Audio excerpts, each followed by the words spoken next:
కళ్ళకురిచి జిల్లాలో కల్తీ మద్యం తాగి చనిపోయిన వారి సంఖ్య క్రమంగా పెరుగుతోంది. ఇప్పటికే 55 మంది చనిపోగా మరో 30 మంది పరిస్థితి సీరియస్గా ఉంది. దీంతో మరణాల సంఖ్య మరింత పెరిగే అవకాశం ఉంది. కల్తీ సారా ఘటన నేపథ్యంలో ప్రభుత్వం ఈ కేసు విచారణను సిబిసిఐడికి అప్పగించింది.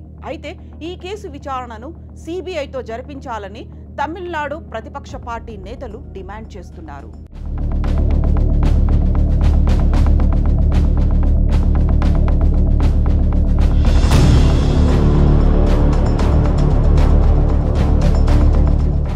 కళ్ళకురిచి ఉదంతంపై శుక్రవారం తమిళనాడు అసెంబ్లీ దద్దరిల్లింది.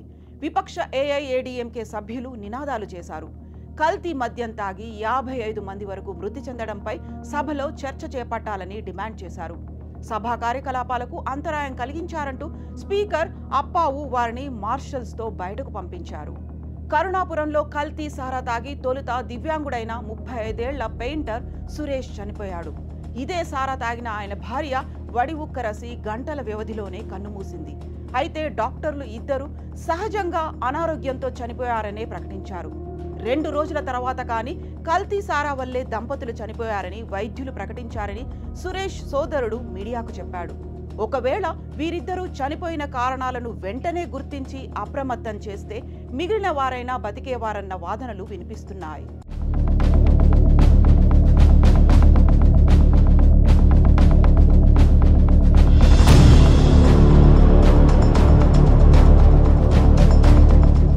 ఈ ఘటనలో ముందుగా చనిపోయిన భార్యాభర్తలవి కల్తీ సారా మరణాలు కావని స్థానిక కలెక్టర్ చెప్పినట్లు అక్కడి మీడియా కథనాలు ఇచ్చింది.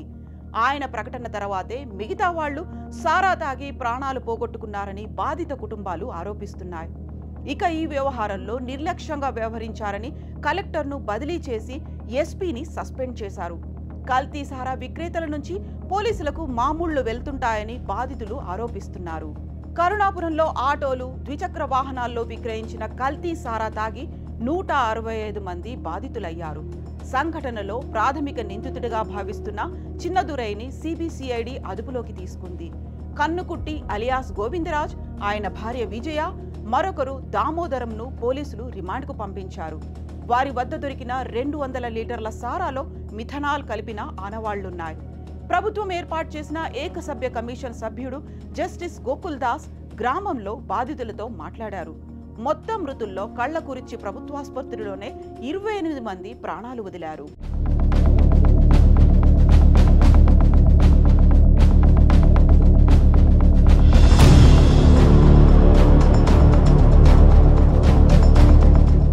కళ్ళకురిచి జిల్లాను ఆనుకునే విళుపురం జిల్లా ఉంది.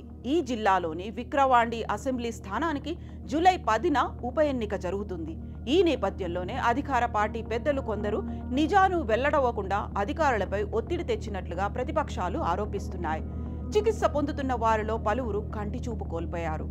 ఈ ప్రాంతం మారుమూల ఉండడం, సకాలంలో వైద్యం అందకపోవడంతోనే ఈ పరిస్థితికి కారణమైంది. కల్తీ మద్యం తయారీకి వాడిన మిథనాల్ను తెలంగాణ నుంచి తెచ్చినట్లుగా సిబిసిఐడి విచారణలో తేలింది. హైదరాబాద్ నుంచి చెన్నై, పుదుచ్చేరికి రైళ్లలో తరలించి అక్కడి నుంచి సమీపంలోని వివిధ జిల్లాలకు మిథనాల్ సరఫరా చేస్తున్నట్లుగా సమాచారం.